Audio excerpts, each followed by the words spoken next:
say that from personal experience that it worked, and especially for the first 2 or 3 years, we could practice every day because the circumstances were this, and we could really practice every day. And I remember that it was my problem when I first came to Japan, was that, like you said, in Japan, this practice is once a week, twice if you're lucky, and if your ryu has its own space. But in Buko-ryu's case, because we still use the Nakano Taikukan, it's just once a week. So if you're not practicing at home, well, you're not going to get any better. And people ask me how is practice in Japan, and I say, well, less than it was in Greece, which is a weird thing to say, but it is anyway. There's another matter that I want to ask you about, and it's again a matter that you have written extensively about, and it's about the pair innovation and tradition, right? These arts, especially since we're talking about classic traditions, classic schools, they are part of a big tradition going back centuries, right? And many people, especially in the West, believe that this means that they are, something like museum exhibits that you put in a glass case, and you shouldn't even touch them. And I'm thinking that even the Japanese are in a way to blame for that, because some of these arts have been designated as cultural treasures, local or something.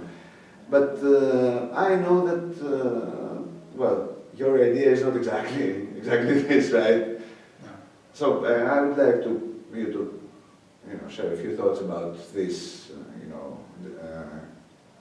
counterpoint between tradition and innovation and how they fit. Mm-hmm. Because again, in your case, both in terms of practice and in terms of theory, you have done a lot to innovate your schools and to innovate your thought about your schools and other schools in general, and especially your old school and Hiden acclaimed side.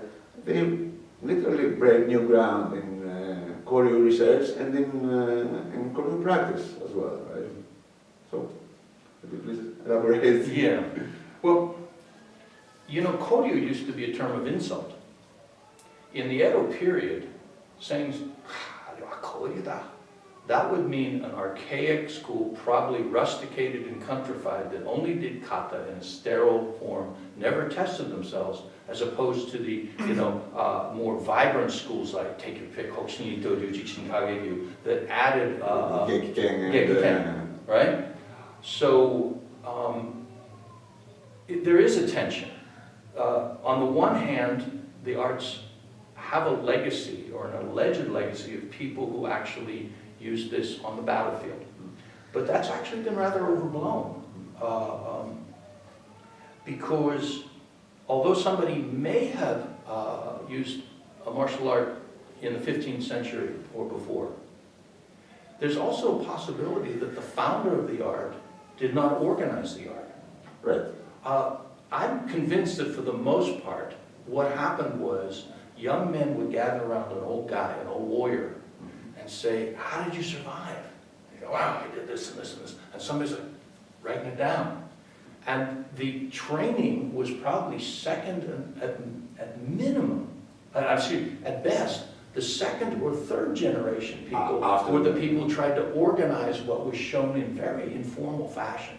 And you can see this happening in armies even today, right? Mm-hmm. I mean, people go to veterans and say, what you do? And at first they sound like war stories, just, things to say over a couple of beers, but there is actual combative wisdom transferred to that, right? Sure.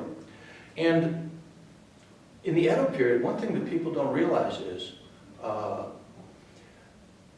the Ryu vastly expanded their curriculum. Because just like in business, if I'd like a better salary, I go to a seminar. I get continuing education credit. I show my certificate, and they say, oh, okay, we're going to raise your salary by, $1 an hour because you got this extra training on human resources. Well, the same thing happened in Budo. And what would happen is, it was a mutual thing that many teachers of you started expanding, making new kata, new elaborations of the kata, and making new menjo. And each menjo you had to pay for. It wasn't free. You paid for each one. The reverse was, the person who acquired the menjo could go to his daimyo and say, I just got a Go-Mokoroga in. And you get a couple more bushels of rice. So there was a mutual support for the elaboration and intellectualization of a lot of techniques. So this innovation is something that's occurred throughout Koryu history. And here's the other thing. Sometimes innovation would occur within a school. For example, Manewa Nenyu adopted the Yadome Jitsu, and I believe it was, I'm gonna guess at this point, I think it was the 16th generation. And it was the teacher felt, that particular Higuchi sensei felt, that his students were losing valor. They weren't being tough and courageous enough. And facing somebody who's firing an arrow at you, you know, that's going to increase your valor. So these changes occur. You know, I'm actually privy to information that certain of you would rather I didn't talk about, so I won't. But I know that some sets that have been presented throughout the Showa period were created either at the beginning of the Showa period or in the Showa period, or you know, whatever, Taisho and Meiji. Not everything goes back to the founder. Okay? So that's always existed. And you know, the other thing is when somebody started innovating too much, there's always been a fail-safe. Okay, I'm no longer doing, take your pick, use my own Araki-ryu. Now I'm doing Araki-shinryu. Right. Right? You make a new ryu. Or I'm doing Kasumi-shinryu, which is another offshoot. I've changed it enough, I've innovated enough, we have these offshoots. Or make it a ha, or yeah. Right. Yeah. So this has occurred throughout history. I do understand how fraught an idea this is. That somebody has the arrogance to say, you know, I'm going to change what has been passed down by, take your pick, seasoned warriors, by this powerful lineage. And so the idea that somebody who is not Menkyo Kaiden, who is not a legitimate Menkyo Kaiden, who's truly got the Ryu in their bones, in their nervous system, making changes, I think that's wrong, right?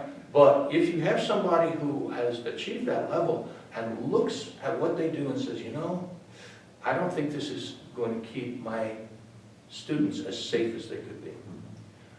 You know, one place I occasionally go, both to teach and learn, is the Fighter's Garage. It's a BJJ, Krav Maga, and Filipino martial arts school outside Maryland. And I'm asked to present on specifically using, I'll teach a little bit of Araki-ryu, which is grappling with knives. And I've got people who, I mean, the guy who runs the school was two-time Pan Am BJJ heavyweight champion, black belt. And so, quite naturally, they've got to test what I'm teaching. Right? That's the way it should be, right? Yeah. And there have been times that I go, oh, that doesn't work. Okay. Somebody handed it to me, it doesn't work. So what do? Do I say, I have a cultural treasure, I've got a Chippendale chair that nobody can sit on anymore? Right. Or do I fix that chair? And my inclination is to fix it. Sometimes, because the ryu are so different, Araki-ryu, each koku ichiden it's built into the ryu. Toda-ha Buko-ryu is a lot more conservative, but I look at the films we have of 2 generations back, last generation, actually now 3 generations back, there were changes that were occurring. I have waited 40 years to make one or another change, but it's just something that's not sit with me for 40 years. I say, we need to adjust this. So, there's a final question, which is, does it retain the core character of the school? Can you yourself, can your teacher say, that has Toda-ha Buko-ryu dashita? Does that have Araki-ryu dashita? Oh, so, I was going to say that because you just mentioned about the Russia of the school and that Buko-ryu is more conservative than Araki-ryu, and it's interesting that it's in Buko-ryu that you have made some contribution. Well, it's not exactly innovation; it's finding things that weren't used to be there but weren't, bringing them back to life? Well, I was up to Komatsuzaki Koto and Yazawa Isawa. Toda-ha Buko-ryu had a much, much more extensive curriculum. And somewhere between the next headmistress, Murakami Sensei, or Kobayashi Sensei, a lot of it disappeared. And so Kobayashi Sensei only presented on 36 kata. And without going into a lot of detail, there were some records remaining of some of the kata that were abandoned: Bojutsu, Kusarigama Jutsu, and Nagamaki Jutsu. And Nita Sensei explicitly requested that I study these and see if I could revive them. I'm aware that some schools don't do that, but our school did. And basically, the Bojutsu is a broken bladed naginata. Kusarigama was pretty manifest. Nagamaki, we had records. Those were once upon a time our Menkyo Kaiden kata, and we had descriptions of them. And so what I did is I did the very best I could to figure out those movements from the descriptions, and then consulted with Nita Sensei. With the Bojutsu and the Nagamaki Jutsu, she was very happy with them, and they were included then as part of the curriculum, as a betsuden. The first version of the Kusarigama Jutsu, she looked at it and all she said was, "Sore wa chotto Buko-ryu rashiku nai." That's all she said. And I felt terrible because that's all it takes. She basically said what I'd done did not do justice to our ryu. It might work, it might be good, but it was not Buko-ryu, because it's more than just the technique. And so I took another year, and I worked on them and I reworked them. I showed her again and she said, "Torite." So those are part of a betsuden. One thing we are is very explicit. We have it in the makima that these were revived through the efforts of senior practitioner Nita Suzuki. It doesn't pretend that this was passed down unbroken. So the next generation will know exactly what happened, right? Yeah. It's now part of the transmission, and I'm responsible for ensuring that other individuals learn those properly. But I think it's important that we're honest with our history, because any lie in the history. Now, I'm not talking about a lie like the ryu was passed down from Tengu, or Kiso Yoshinaka, or Tomoe Gozen was our founder. I mean, that kind of thing in a prehistory period, people were saying, how could our ryu not be influenced by Tomoe Gozen? She was so significant, and every time I think of her, I think, that's a different kind of thing as opposed to in our generation saying, well, these particular kata were passed down unbroken. Right? It's important to say we revised these kata because who are we saying it for? We're saying it for our own members. With the exception of discourse like this, why would anybody else be concerned about what people are doing within a dojo anyway?